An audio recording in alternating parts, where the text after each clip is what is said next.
Chapter 21 Coulomb's Law. Checkpoint 1. The figure shows 5 pair of plates A, B and D are charged plastic plate.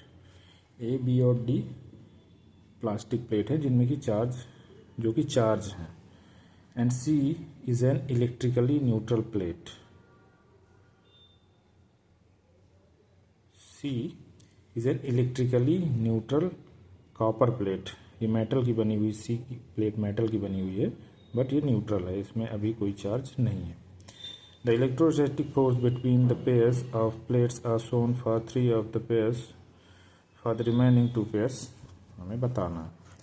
3 pair के बीच में force दिया है, इनके बीच में attraction होगा या कि फिर रिपल्सन होगा. जो 2 पेयर बचे हैं इनके बीच में हमें बताना है कि इनके बीच में अट्रैक्शन होगा या कि फिर रिपल्सन होगा. अब इसको सॉल्व करने के लिए जैसे कि हम मान लेते हैं यहाँ पे कि दिया है क्वेश्चन में कि ए और बी के बीच में अट्रैक्शन होगा.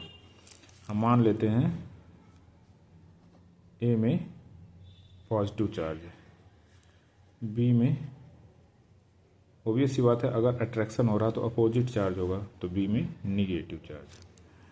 फिर उसके बाद सी और ए में भी क्या हो रहा है, अट्रैक्शन हो रहा है. तो ए में हम पॉजिटिव मान चुके हैं, तो सी में कितना हो जाएगा, सी में निगेटिव हो जाएगा क्योंकि इन दोनों के बीच में अट्रैक्शन हो रहा है.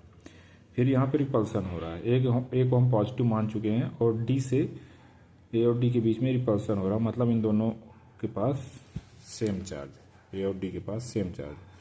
तो ए को जब हम पॉजिटिव मान चुके हैं तो डी को भी हम पॉजिटिव ही लेंगे. डी यहाँ पे पॉजिटिव चार्ज आ गया. ठीक है. अब हमें देखना है सी और डी के बीच में. डी में पॉजिटिव चार्ज है, हम यहाँ पे देख चुके हैं डी में क्या है, पॉजिटिव चार्ज. तो अब क्या होगा, सी क्या है, कॉपर प्लेट है जो कि अभी न्यूट्रल है, इसमें कोई चार्ज नहीं है, एक्सेस कोई चार्ज नहीं. बट डी क्या है, डी में पॉजिटिव चार्ज है, डी में पॉजिटिव चार्ज है. तो ये क्या करेगा, इसके जो भी निगेटिव चार्ज होंगे उनको अपनी तरफ अट्रैक्ट करेगा, मतलब पोलराइजेशन हो जाएगा. इस सी में पोलराइजेशन हो जाएगा और जो पॉजिटिव चार्ज है वो अवे हो जाएंगे और निगेटिव चार्ज इसके पास आ जाएंगे. अब क्योंकि निगेटिव चार्ज इसके पास आ गए और पॉजिटिव चार्ज दूर हो गए, इसमें पूरा पॉजिटिव चार्ज है डी में. अब पॉजिटिव में रिपल्सन होगा, पॉजिटिव और निगेटिव में अट्रैक्शन होगा. क्योंकि निगेटिव और पॉजिटिव के बीच की डिस्टेंस कम है और पॉजिटिव के बीच की डिस्टेंस ज़्यादा है, तो ज़्यादा इफेक्टिव जो फोर्स होगा वो निगेटिव और पॉजिटिव के बीच का होगा, इसलिए इन दोनों के बीच में अट्रैक्शन होगा. ठीक. अब एक लास्ट जो बचता है वो है बी और डी के बीच में. बी में निगेटिव है और डी में पॉजिटिव है. तो बी में निगेटिव और डी में पॉजिटिव, मतलब दोनों में अपोजिट चार्ज है. जब दोनों में अपोजिट चार्ज है तो इनके बीच में अट्रैक्शन होगा.